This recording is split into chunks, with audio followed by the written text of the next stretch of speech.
हरे कृष्णा। शील प्रभुपाद की जय। शील प्रभुपाद के बारे में हम थोड़ा बहुत कभी कभार ही वीडियो बना पाते हैं। आज भी मैं छोटा सा कोशिश कर रही हूँ। तो प्रभुपाद को उनके गुरु महाराज का दर्शन हुआ पहली बार।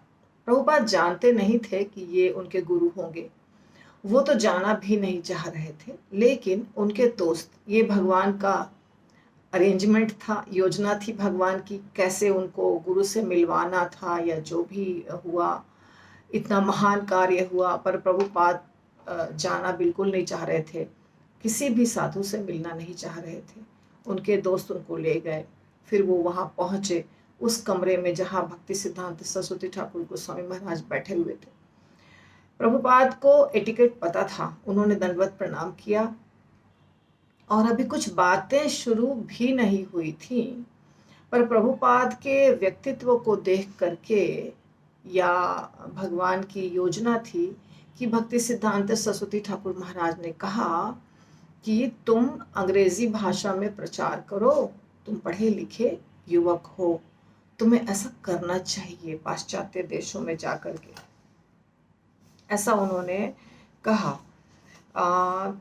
तो आप शिक्षित नवयुवक हैं, आप चैतन्य महाप्रभु के संदेश का प्रचार विश्व भर में क्यों नहीं करते, ऐसा कहा। तो प्रभुपाद को बहुत आश्चर्य लगा। उनको लगा कि अरे, ये तो मुझे जानते भी नहीं है, मैं भी इनको जानता नहीं हूँ, ये ऐसा कैसे कह सकते हैं। तो प्रभुपाद बहुत स्मार्ट व्यक्ति थे, बहुत इंटेलिजेंट, और बचपन से ही आप लोगों ने सुना कि कैसे बचपन से उनका धीरे धीरे कैसे व्यक्तित्व बन रहा है, छोटे बच्चे से लेकर बड़े तक। तो वो कोई ऐसे साधारण व्यक्ति नहीं थे। तो किसी व्यक्ति के ऊपर विश्वास कर लेना कि वो बहुत अच्छा है, भावुक हो जाना, ये उनका स्वभाव नहीं था। तो प्रभुपाद अनुमान लगाने लगे कि इन्होंने ऐसा क्यों बोला, और प्रभुपाद को इच्छा हुई कि मैं तर्क करूं, वितर्क करूं, जवाब दूं, सवाल पूछूं। ये सब उनके दिमाग में उठने लगा, और संशय भी होने लगा कि ये कौन है, ऐसा क्यों कह रहे हैं। प्रभुपाद कुर्ता धोती पहने हुए थे, गांधीवादी विचारधारा के थे, लेकिन कुछ बोल नहीं पाए।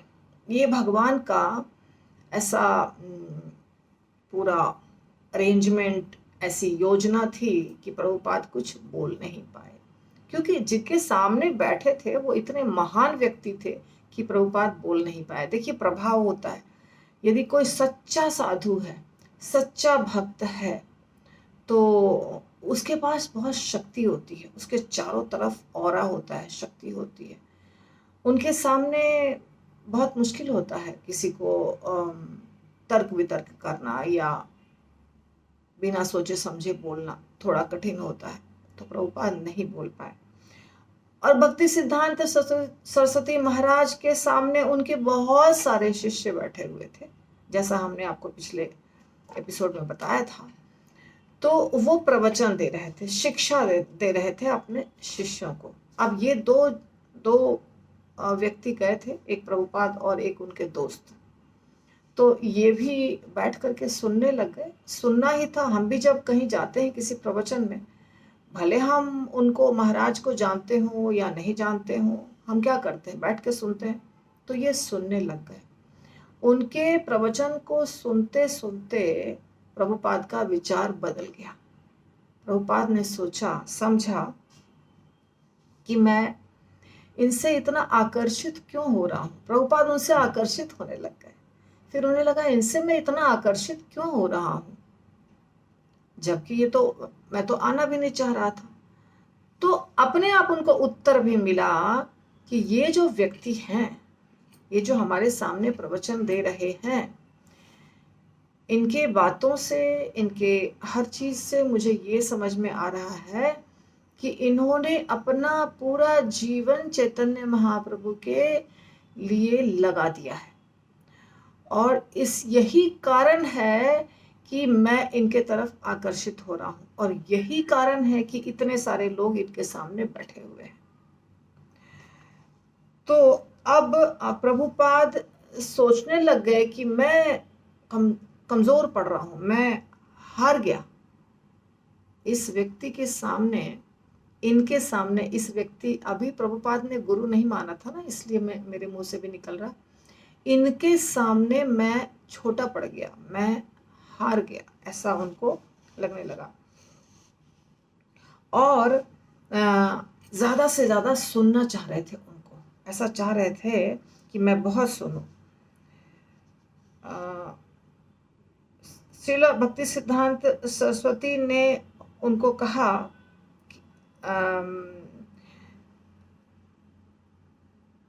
आपके चैतन्य के संदेश को कौन सुनेगा? अभय ने प्रश्न किया। चैतन्य महाप्रभु के बारे में प्रचार करो। तो प्रभुपाद ने उनसे प्रश्न किया, इतना सब के बाद भी उन्होंने प्रश्न किया, आपके चैतन्य के संदेश को कौन सुनेगा? हम पराधीन देश के लोग हैं, पहले भारत को स्वतंत्र करना होगा।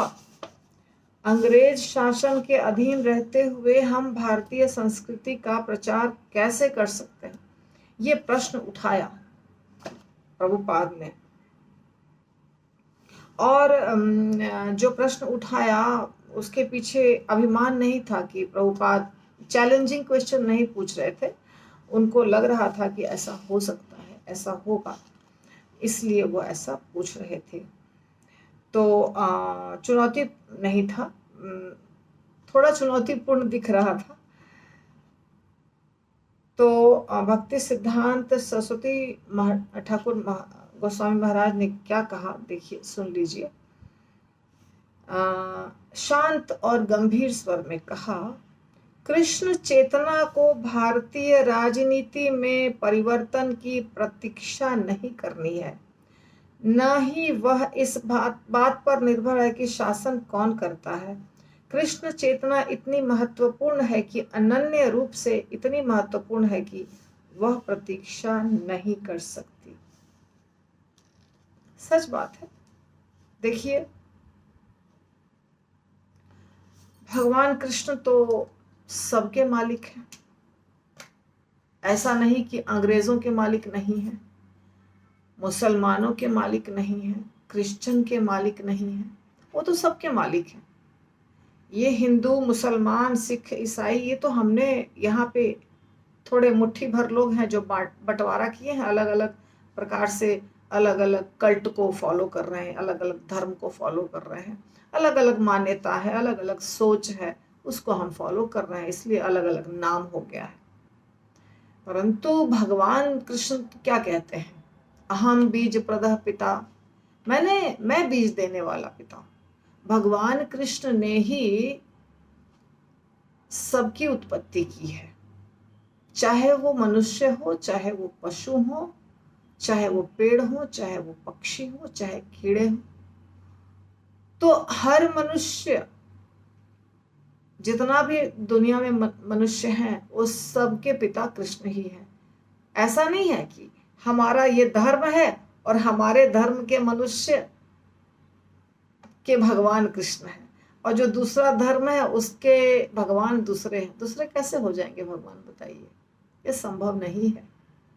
कृष्ण सबके पिता हैं, परंतु अब कोई व्यक्ति यदि भगवत गीता को नहीं मानता है, भागवतम को नहीं मानता है, कोई व्यक्ति यदि व्यास देव जी को नहीं मानता है, ऋषि मुनियों को नहीं मानता है, उनके द्वारा जो लिखे गए हैं और जो वचन बोले गए हैं उनको नहीं मानता है, तो ये उसका प्रॉब्लम है।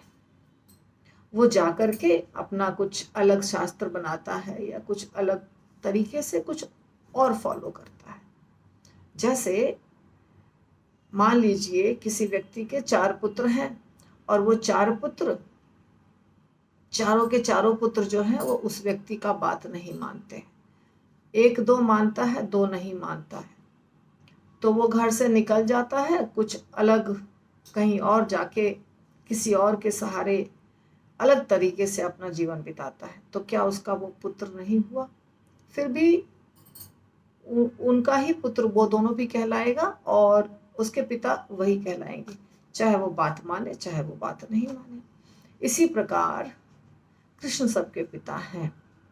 तो धर्म या राजनीति या देश या शहर या गांव या पृथ्वी या चंद्रमा या सूरज, कितने भी जगह बंटवारा हो, इससे कोई फर्क नहीं पड़ता है।